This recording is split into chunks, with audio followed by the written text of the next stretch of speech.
ചൈനയ്ക്കെതിരെ Balochistan liberation army പണി തുടങ്ങിയിരിക്കുന്നു എന്ന റിപ്പോർട്ടുകളാണ് നമുക്കിപ്പോൾ ലഭിക്കുന്നത്. വലിയ രീതിയിലുള്ള ആഭ്യന്തര കലാപം പാകിസ്ഥാനിൽ പല ഭാഗത്തും പൊട്ടിപ്പുറപ്പെട്ടിട്ടുണ്ട്. യുദ്ധഭീഷണി പാകിസ്ഥാനിൽ നിലനിൽക്കുകയാണ്. ഈ ഒരു സാഹചര്യത്തിൽ ചൈനയുടെ സെപ്പക് റോഡ്, ചൈനയുടെ സ്വപ്ന പദ്ധതിയാണ് സെപ്പക് റോഡ് എന്ന് ആലോചിക്കണം. ബലൂചിസ്ഥാനിലൂടെ കയറി ഗ്വാദ്വാർ തുറമുഖം വരെ അത് കണക്ട് ആവുന്നുണ്ട് എന്നുള്ളതാണ്. എന്നാൽ ഈ തുറമുഖത്തിലേക്ക് അടുക്കാനോ അവിടെ $265 മില്യൺ ചെലവഴിച്ച് നിർമ്മിച്ച വിമാനത്താവളം തുറക്കാനോ ചൈനയ്ക്ക് കഴിഞ്ഞിട്ടില്ല എന്നുള്ളതാണ് പ്രധാനപ്പെട്ട കാര്യം. കാരണം ബലൂചിസ്ഥാനികളുടെ വമ്പൻ പ്രതിഷേധമാണ്. ഇപ്പോൾ ലഭിക്കുന്ന വിവരങ്ങൾ അനുസരിച്ച് ഇന്ത്യ അടിക്കുമോ ഇല്ലയോ എന്നുള്ളൊരു ടെൻഷൻ പാകിസ്ഥാനിൽ അതിഭീകരമായിട്ടുണ്ട്.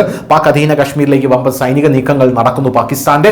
മറ്റൊരു ഭാഗത്ത് ടെഹ്രീക്കെ താലിബാൻ, വേറൊരു ഭാഗത്ത് ബലൂചിസ്ഥാൻ ലിബറേഷൻ ആർമി, വേറൊരു ഭാഗത്ത് ഇമ്രാൻഖാന്റെ പാർട്ടി, അങ്ങനെ സകല രീതിയിൽ പെട്ടു നിൽക്കുന്ന പാകിസ്ഥാനെ ഈ ഒരു സാഹചര്യത്തിൽ ബലൂചിസ്ഥാൻ ലിബറേഷൻ ആർമി കൊടുക്കുന്നത് എങ്ങനെയാണ് എന്നല്ലേ.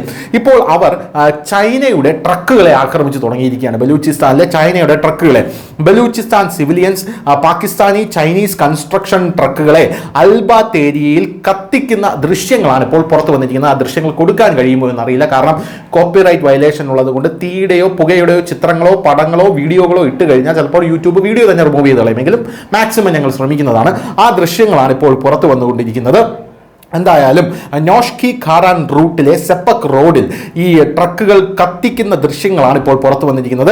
4 പഞ്ചാബി ലേബറേഴ്സിനെയും, അതായത് പഞ്ചാബി തൊഴിലാളികളെയും അവിടെ ബലൂചിസ്ഥാൻ ലിബറേഷൻ ആർമി തട്ടിക്കൊണ്ടു പോയിരിക്കുന്നു എന്ന റിപ്പോർട്ടുകൾ പുറത്തു വന്നിരുന്നു. നേരത്തെ ചൈനീസ് തൊഴിലാളികളെ കൊന്നൊടുക്കുന്ന സാഹചര്യമായിരുന്നു ബലൂചിസ്ഥാനിൽ ഉണ്ടായിരുന്നത്.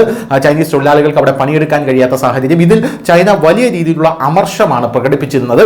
ചൈന അവസാനം ഈ സെപ്പക് റോഡ് പാകിസ്ഥാനിലൂടെ പോകുന്നത് ഞങ്ങൾ ഉപേക്ഷിച്ച് തിരിച്ചു പോകുന്നു എന്ന് വരെ ഒരു ഘട്ടത്തിൽ പറഞ്ഞിരുന്നതായിട്ടുള്ള റിപ്പോർട്ടുകൾ നമ്മൾ കണ്ടതാണ്.